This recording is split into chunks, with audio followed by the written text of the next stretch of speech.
Ó, tá aqui o sistema. Eu tenho, fazendo o diagramazinho aqui, eu tenho os dois planos, ok?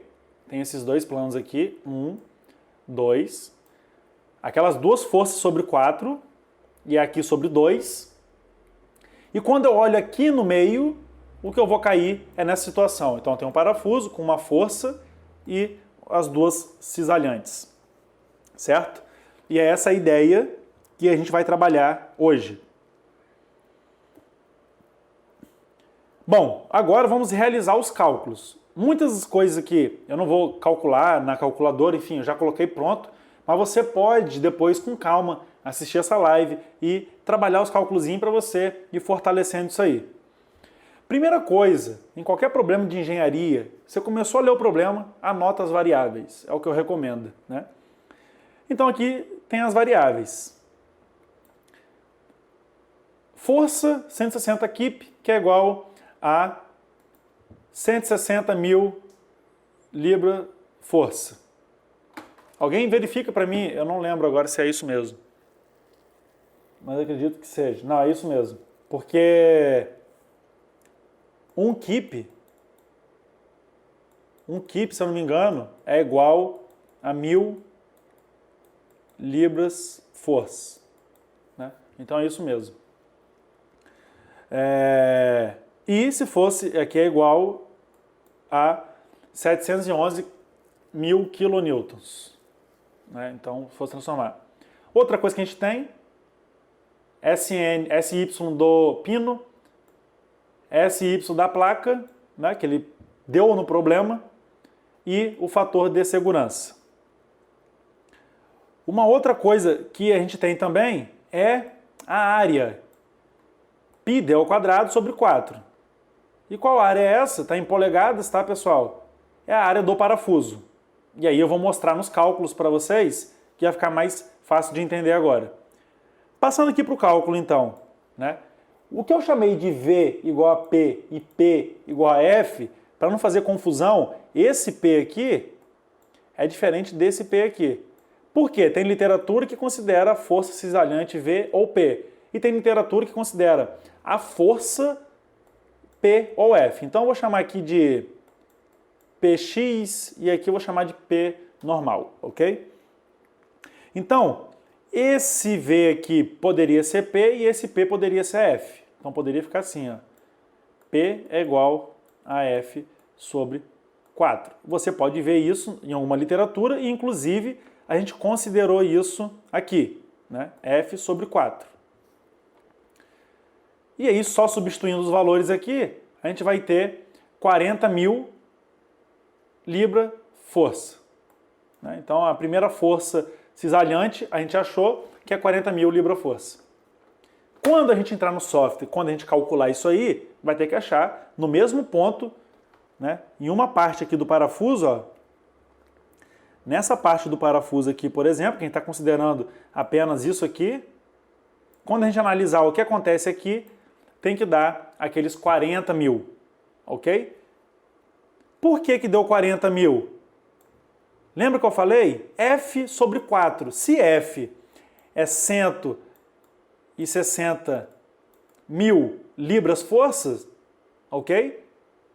Dividido por 4 tem que dar 40 mil libras força, certo? Aqui não tem mistério nenhum, apenas esse cálculo aqui está ok, conforme a força que a gente está aplicando. Próximo passo, então, é você guardar esse valor, porque lá no software vai ter que dar isso aí também, na simulação, tá? E aqui, o próximo passo é o diâmetro. Bom, qual é o diâmetro necessário para a gente calcular conforme o fator de segurança? O fator de segurança proposto é 2. O V a gente tem. O π a gente tem. E esse cara aqui a gente também tem. Para o pino é isso vezes 0,5, né? Conforme a equaçãozinha que a gente viu aqui. Ok? Achando isso aqui, então, a gente vai ter um valor para isso, que é conforme aquilo, conforme aquela equação. Diâmetro para resistir essa força aqui é de 2 polegadas, ou seja, o diâmetro ali é 50,8 para resistir aquela força cisalhante, certo? Olha que simples, é bem tranquilo o cálculo. Então aqui, ó, esse é o diâmetro necessário para resistir a força cisalhante com isso aqui proposto, com a tensão, com o fator de segurança proposto. Passando aqui então, força por esmagamento, a gente vai cair nesse equacionamento aqui, ok? O que a gente quer descobrir é esse cara aqui, ó, que é o fator de segurança. A gente quer saber se com a tensão atuante ali, essa força por esmagamento ali na superfície da chapa, ela vai resistir com o fator de segurança. Então, apenas a área.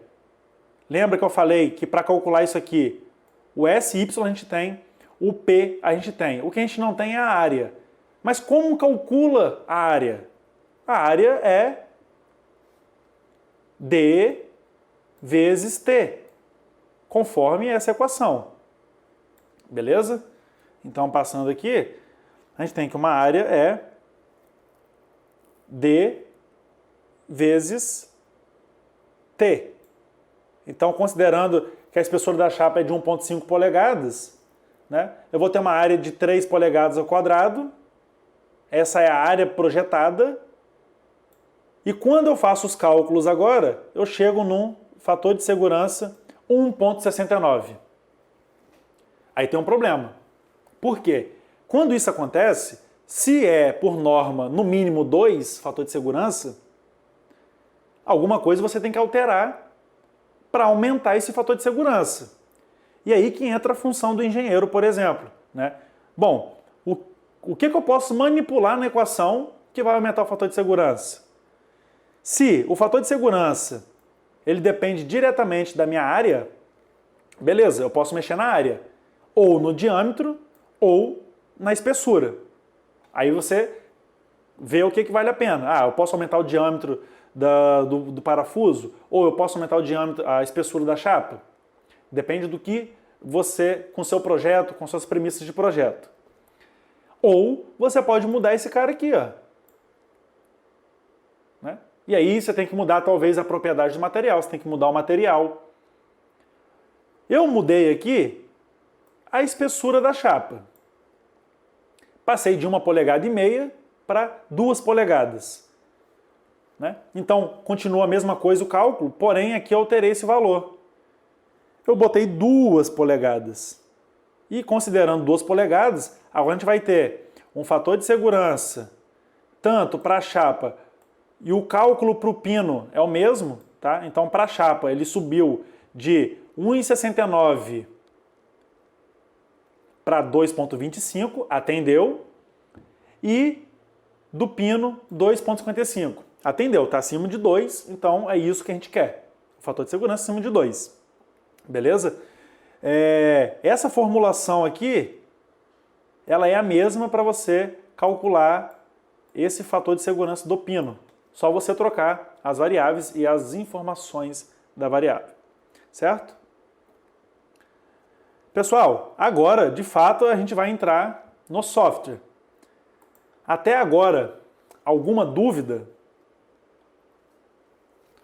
Conseguiram pegar a ideia que a gente está calculando o diâmetro necessário e o fator de segurança conforme a força desse cisalhamento que o sistema está tendo e do esmagamento ali na superfície, né? Justamente para talvez evitar um afrouxamento e falhar por fadiga, beleza? Então, o Caio que perguntou sobre esse afrouxamento aí, é bem provável que ali, se você tem um fator de segurança acima, né, e não tem uma deformação plástica, você talvez consiga evitar um certo afrouxamento. Lembrando que, Alan, então quer dizer que se ficar com 1,8 vai falhar? Não. É risco se ficar abaixo de 1. Porque abaixo de 1, a sua tensão atuante está abaixo do limite de escoamento. E aí é problema que você tem plastificação, ok? O que eu estou dizendo é isso aqui, ó. O que eu estou querendo dizer é exatamente isso aqui, ó. Eu tenho lá o nosso gráfico tensão, deformação. Pessoal, isso tudo aqui é aplicado na prática, tá? Isso aqui, qualquer projeto que você for fazer, você tem que ter esse conhecimento. Seja projeto simples ou projeto complexo. Então aqui eu tenho a nossa curva tensão, deformação de engenharia do material. Aqui é o limite de escoamento. Então aqui eu tenho sigma y. Ok? Aqui é a tensão máxima, sigma u, e aqui é a ruptura. Vou chamar aqui de ruptura. Se o seu fator de segurança der abaixo de 1, você já, com certeza já ouviu falar, fiz um cálculo lá e deu abaixo de 1 fator de segurança, vai falhar. Por quê? A tensão atuante no seu sistema é